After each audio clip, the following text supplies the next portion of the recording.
Hi, this is Mowerman 32000 here to talk to y'all about some differences in the SD memory cards that you might find at a Walmart store shelf.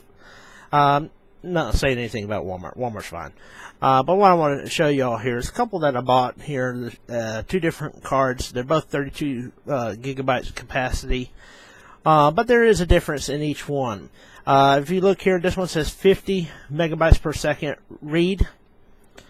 Up to 50 megabytes. This one is a 20 megabytes per second, up to, write speed.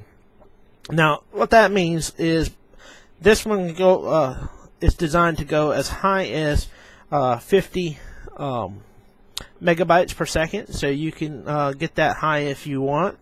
When you're using a DSLR camera.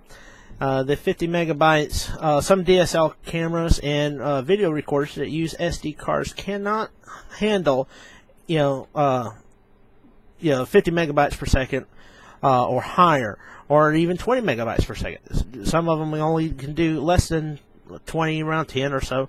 But anyway, but that's what you want to look for, especially in high-performance cameras, high-definition camcorders. You want to look for high capacity or high rewrite speed. 32 megabytes, or gigabytes, sorry, not megabytes, but 32 gigabytes is not going to really help you very much on your rewrite speed, but this is your capacity. 32 gigabytes is your capacity. 50 is how fast it will handle or take when you're taking a photo. So if you're like a professional and you're taking a lot of photos, you could use 50. This 50 right here will do you pretty well because you're able to take multiple shots very rapidly, because that means that the camera can put up to 50 megabytes per second onto that card. So just as fast as you could take the photo, it's on that card. Okay, so but like I said, both of these are 32, but at different 32 gigs at different write speeds. Another thing too you want to look at, both of these are also Class 10 SD cards. You want to look at here the class. Higher the class, the better they are. The better the chip and all and everything inside the card is. Both of these are high performance and also called SDHC, which means the scan disk, high capacity, and also high speed. But these are high capacity. It means it's 32 gigs, 8 gigs, 32, even 4 gigs considered high capacity in the capacity range. One other thing too, what you want to look for is look at what benefits you'll have for this type of card. This one is magnetic. Well, actually, both of them are magnetic proof, shock proof, temperature proof, and waterproof.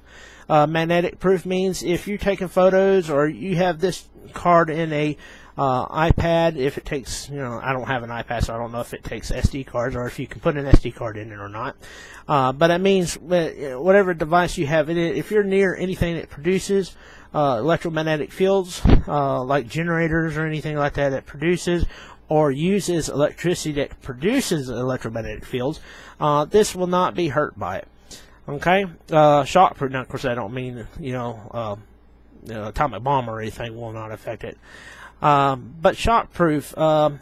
This means that if it's in a device and you drop it, you're not going to damage it. The card is designed to all the circuitry inside is designed to handle a jolt or anything like that that could damage the card or any other card if it's not designed to take it. Temperature proof. This is designed to be in high temperatures, or it could be in high temperatures. Let's say if you leave it in a car or in the camera and you leave your camera in the car, high temperatures should be fine. If your car gets up to 100 and 150 degrees, it's not going to hurt it. Or if the device, let's say like laptops, you know how laptops get so hot, well, it won't hurt it. Because it won't warp, the casing won't warp, none of the circuitry will get messed up. Waterproof. If you drop this thing in a puddle of water, it won't hurt it. Now, if you take it down 100 feet below sea level, okay, you might have a problem.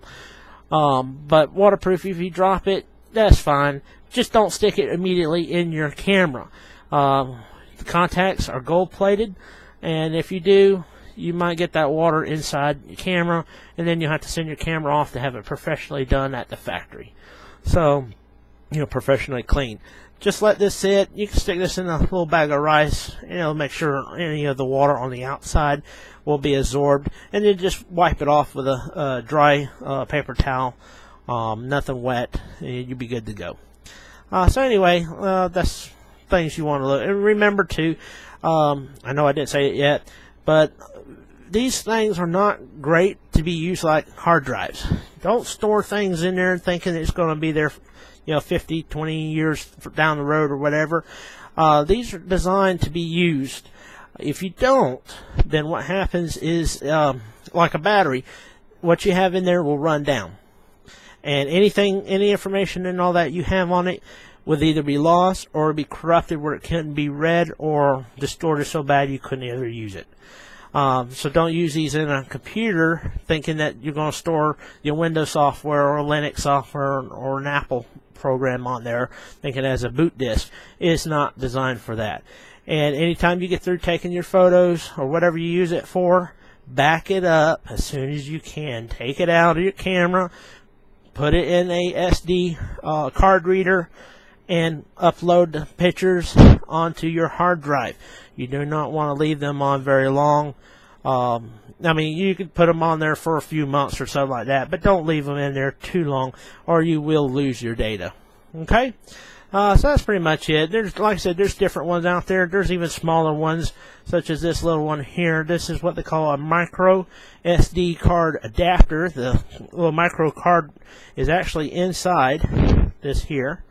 You pull it out. This is an adapter, and let me grab it. They're a little hard sometimes to get out. This is a micro. This is a 2 gig micro SD. Big difference between that, them two there. But it has to use this adapter here, which has a slot in the back for it, and so it can go into a card reader that's designed for this micro version. But I have one that will read this, but I don't have any devices. My cameras will not use it. They have to use the SD cards. Okay.